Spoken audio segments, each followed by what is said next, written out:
free. Hi, welcome to the National Quiz Choice Online News, and today we have Pastor Brandon Cox. He is the pastor from a a newly built church right now. He's planting. It's called Grace Hills Church in Northwest Arkansas. Now, he started as a pastor at age 19, and he has served one of the biggest church in the United States, Saddleback Church, that is.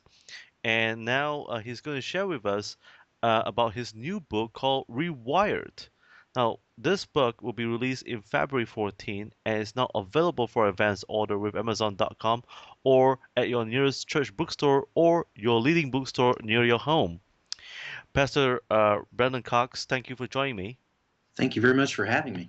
Yes. Now, about your book Rewired, a lot of leadership around the world, pastors are looking forward to it.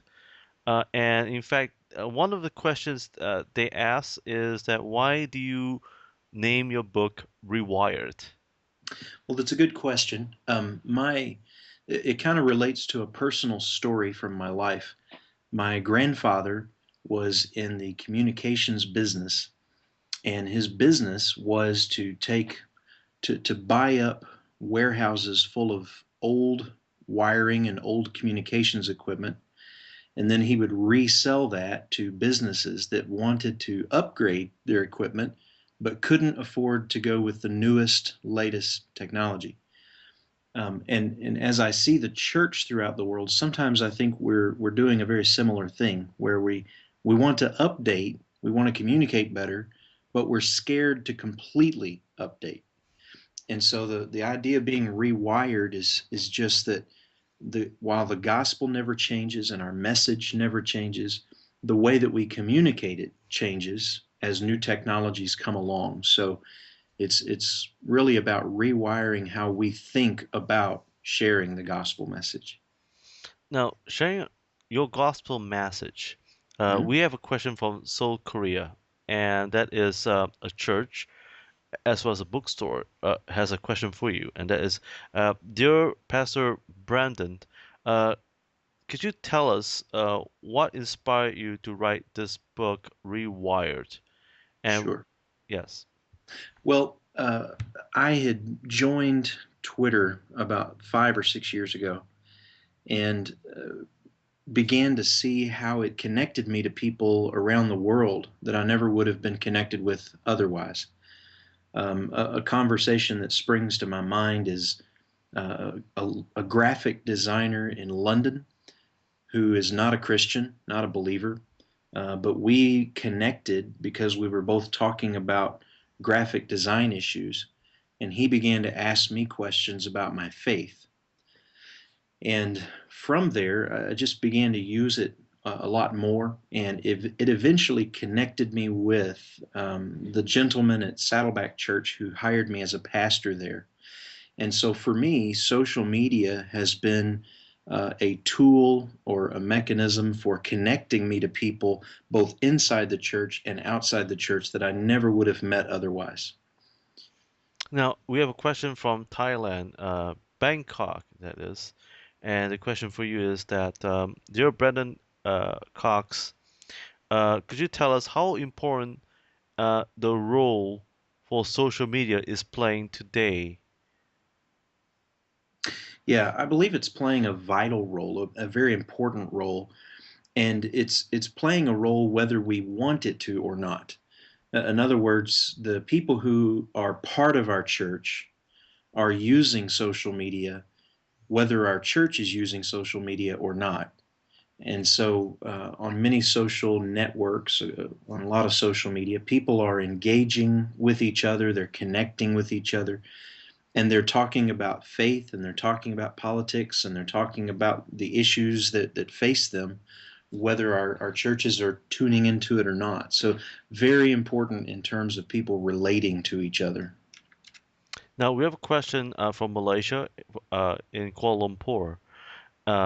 It's a Assembly of God church. A senior pastor has this question for you. Dear Pastor Brendan Cox, could you tell us, does it take a strong political will to have the leadership to endorse the use of social media? You know, Yeah, today? sure. Well, it kind of depends. I think it depends on whether a church's leaders are already active and engaged or not. I think that my own view of the church is that I listen to my church leaders, and so if they would, if they would instruct me to share with my church how to use social media in ministry, then I would certainly do that, even if it meant working with volunteers. If they were opposed to that, if they did not want me doing that, I think I would go very slowly and be very respectful of where they are. So sometimes it does take some convincing because social media has some negative sides. It has some things we should be warned about and be careful with. And so because of that, it's hard to convince some leaders to really adopt it. But I think just showing the results of it, just saying here is a person who came to know Jesus or a person whose life was changed because of social media, that's really the best way to convince other people to get on board. Now we have a question from Jakarta, Indonesia. One of the largest churches of this church, a pastor who does not want to be named, and that is, dear Pastor Brandon Cox, uh, what are the pros and cons of social media? Is social media bad? Could you tell us how can we regulate it? Yeah, that's an excellent question. I think there are both pros and cons to social media.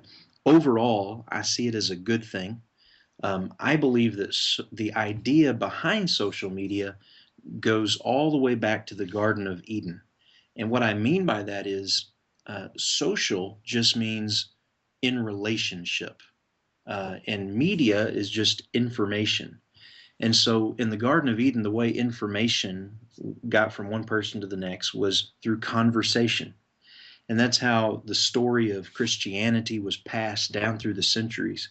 And it's really only in the last 100 years or so that we have really moved more to mass media and broadcasting, which is good. That the church has been very good about adopting that and using mass media. But I think that modern social media tools are really just taking us back to the way God made us, anyways. It's restoring a conversation that sometimes gets lost in mass media. And so overall, it's a good thing. I do think that anyone who joins and gets involved needs to be aware of some of the dangers and some of the troubles that can come by using it. We have to be very careful with pride and make sure that my heart is humble and that I have a right view of God and how I relate to God before using it, because social media is a place where people can be very flattering, and if I'm not careful, that can really cause pride to rise up within me. So that's one of the dangers. Another danger is just the privacy and security issues, and so I think there we just try to be smart in how much information we're willing to share.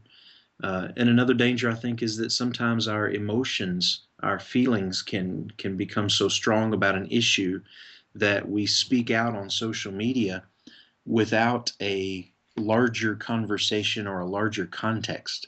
So we can kind of yell something or scream something, and people who hear us may not understand why we said it or what we meant by it. So there are a lot of things to be careful with, but overall, I believe it's a great tool for the church and overall a very good thing.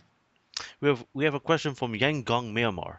Dear Mm. Pastor Brendan Cox, could you tell us what kind of guidelines and criteria do you set yourself in your church in regards to social media and promoting your church and your services, as well as counseling uh, and other forms uh, of marketing?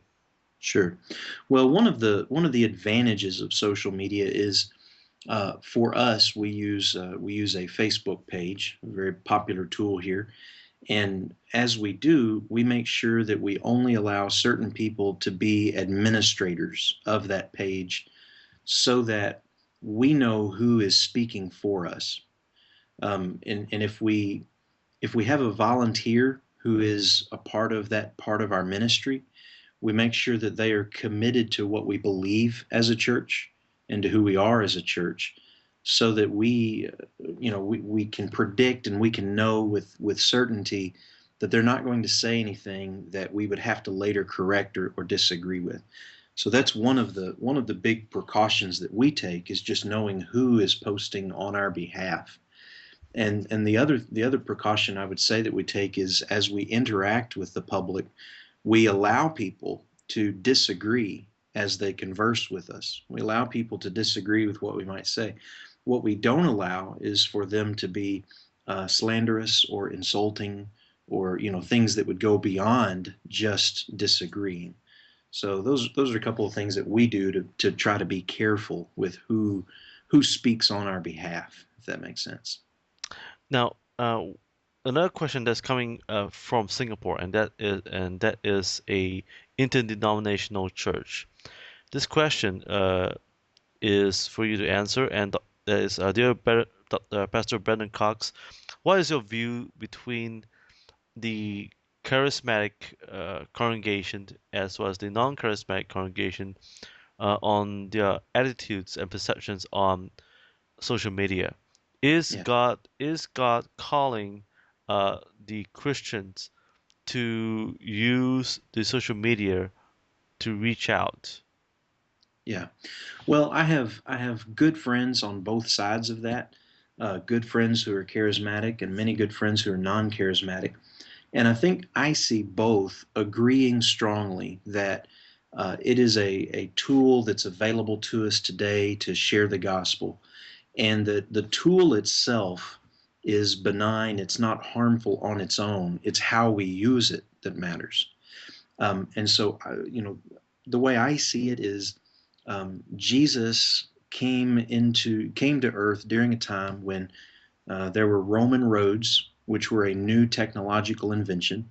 They had papyrus to write the scriptures on scrolls. That was a new technological invention. And there were other technologies of Jesus's day that made the gospel go further.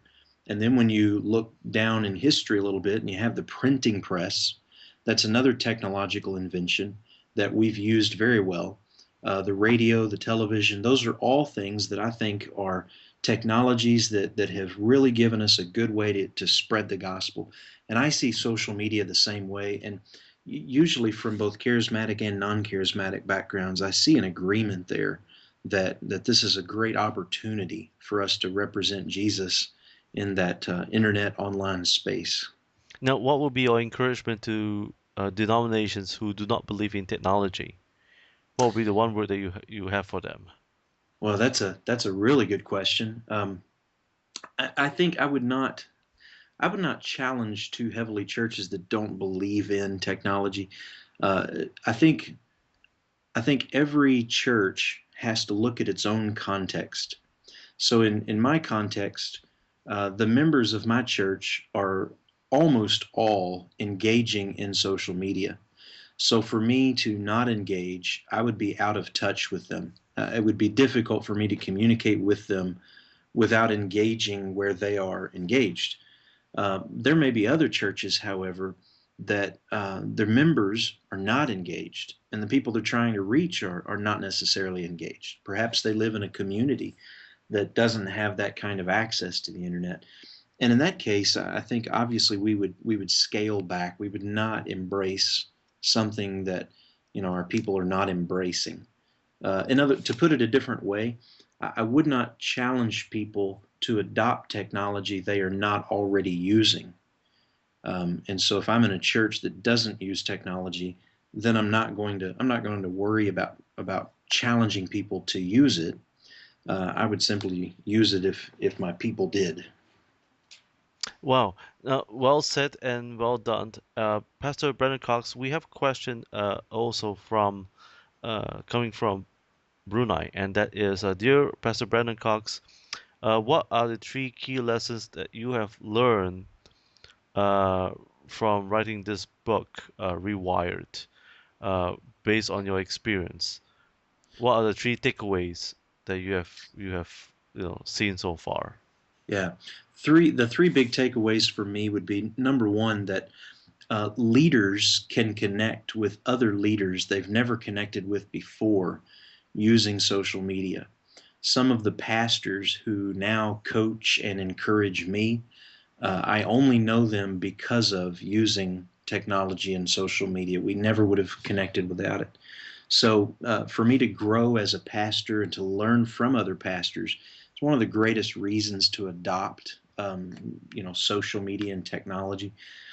Second one is that I think the world around us is having a conversation about life and about eternity. And social media is a way to engage in that conversation. And so, big lesson number two would be the conversation is going to happen with or without us. And engaging in social media is just our way of joining in the conversation that's already happening. And then the third big takeaway I would say is to use caution that anything can be overdone. And if we're not careful, we can spend so much time online utilizing social media that we forget that people need a face to face, offline, real relationship. And so that would be the third big takeaway that as we adopt these things and use these things, it's also very important to withdraw and spend time face to face with people who really need to be loved.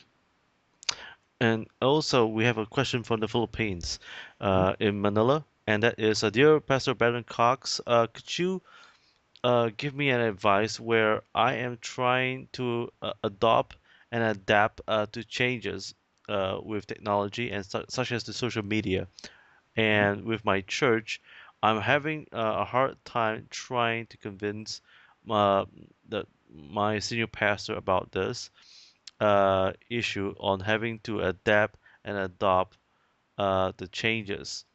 What would be your advice? How do I tell the pastor that we need to adapt to change? Yeah, I think the best way is to show the senior pastor examples of how the gospel has been effectively shared online. Um, in other words, find the stories of people who have connected perhaps to a church or they have discovered the gospel, the message of Jesus. And the only reason they've discovered that message is because of social media. I would find those stories and tell those stories online. So, for example, if it were me, I would look back at conversations that I've had. Um, I had a conversation once with a young man who had no relationship to the church at all and didn't know Jesus at all, but he was facing a difficulty in his life. And so, using social media, I reached out to him and just said, I want you to know I'm praying for you and would love to talk to you if you ever need someone. And a couple of days later, that young man reached back out to me and messaged me and said, I would like to talk. That's the kind of story that I think senior pastors are drawn to because that's what we ultimately want is people seeking Christ and having a new way to tell them. So I would look for the success stories and use those to illustrate. Now we have a question from Vietnam, and that is a pastor uh, who has just started out setting up his church.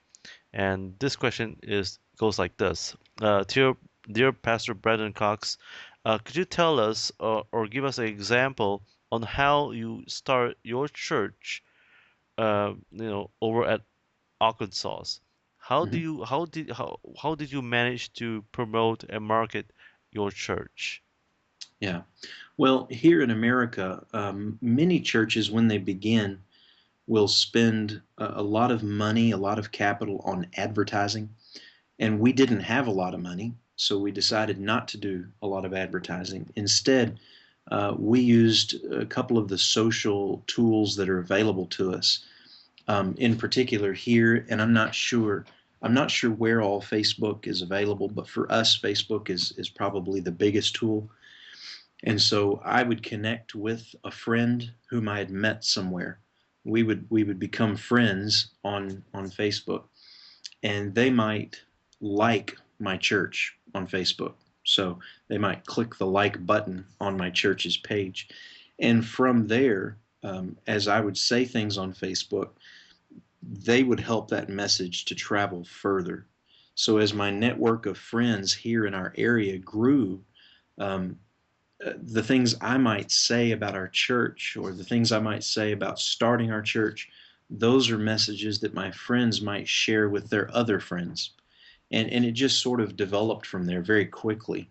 By the time, when we moved to this area to begin the church, we only had one family with us to start. And by the time we had our first meeting, our first gathering, we had about 30 people. And all of them just heard about us through conversations that were happening on Facebook. So, and then it just kept growing from there. And how long did that take to grow to where it is today? Yeah, we've been planting for about 2 years now. And on any given Sunday, we'll have 150 to 175 people 2 years in. And I think probably 4 out of every 5 people who come to our church come because of Facebook or because of our website, because we still don't do any other kinds of advertising than that. Now, how important is the role of the church with social media right now and into the future? What do you see? I think social media is here to stay.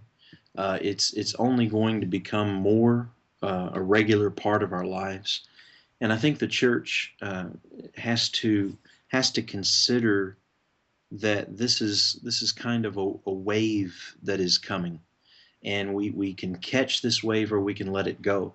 But if we catch this wave, it's going to have some really good benefits, and it's going to be with us for a while, and it'll take us a long way.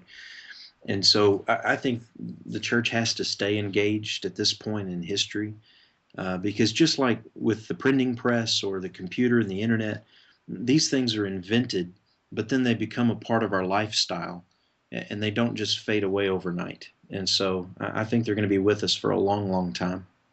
So right now, Pastor Brandon, what's next for you? Do you have any plans to write your next book? Yes, but it probably will not be about social media in particular, as much as it would be more than likely about church planting or church leadership. Yeah, and I look forward to getting started on that for sure. Oh, and what will be your title, your ideal title for your next book? I'm not sure. One of the possibilities we had tossed around was the title Masterpiece, and just talk about how God is shaping us into something that really shows off His glory as we lead for Him. But I'm not sure if that's final or not. So, Now, what's happening in Arkansas right now? Could you give us some insights on the spiritual as well as the political realm in Arkansas? What sure. what what God is doing over there? Yeah, one of the neat things that's happening here where we live, Arkansas is kind of it's a southern state in the United States, and it's more farming and rural. But where we live in particular is the world headquarters of Walmart. And so Walmart brings in employees from all over the world. And so this area that used to be a predominantly Christian area and a predominantly Caucasian American area is now becoming very multicultural, multinational, multi-ethnic. And that's something that we really love. It's one of the reasons we planted Grace Hills Church here, was to engage those different people groups from all over the world.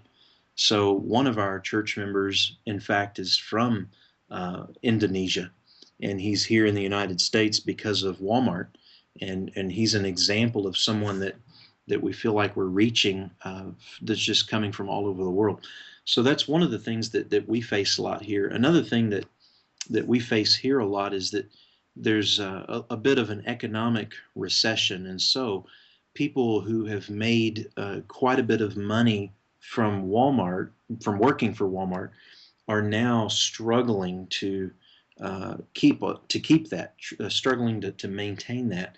And so at the end of that, what we find is a lot of people who have searched for their significance and searched for meaning in success in the business world, and they found that to be empty at the end of the search. It does not fulfill them the way a relationship with Jesus does. And so when people are coming from all over and they're in a place of transition and they're in a new community where they don't know anyone and they're learning their way around, we find that the church can really be present in their lives and help them and serve them and offer them something that's really meaningful when that search is fruitless everywhere else. Amazing. And we have a question from Singapore, and that is, dear Pastor Brandon Cox, could you tell us what will be the one thing that you tell probably your children, uh, about social media? What advice would you give them? Yeah. Well, my children, one of the things that's interesting to me is that I grew up in a home where we did not have a computer until I was about 15 years old. So we didn't have a computer and we didn't have a cell phone until I was a teenager. My children, however, at age 2 and age 3 can already use my iPhone. They can use an iPad. They know how to use the devices and the cell phones that we use. So they're growing up in a very different world where it's around them all the time. And the biggest piece of advice I'm giving to my children even today is to be careful to make sure that your life does not become too saturated with technology. Make sure that you have, face-to-face voice conversations with people, and to make sure that there are times when you don't look at the cell phone, when it's turned off, and you're not checking email and you're not checking Twitter and those kinds of things. So that's one of my biggest pieces of advice is don't let it become dominating in your life. Well said. And Pastor Brandon Cox, thank you for joining me here at the Natural Good Choice. Folks, this program is sponsored by Charisma House and his book Rewired, pardon me, written by Pastor Brandon Cox, will be released in February 4th, 2014. It is now available for advance order with Amazon.com, your church bookstore, or at your nearest bookstore at your home or at your office. And once again, thank you for joining me. I'm Robin Steinberg here at the National Quiz Choice. Have a great day ahead.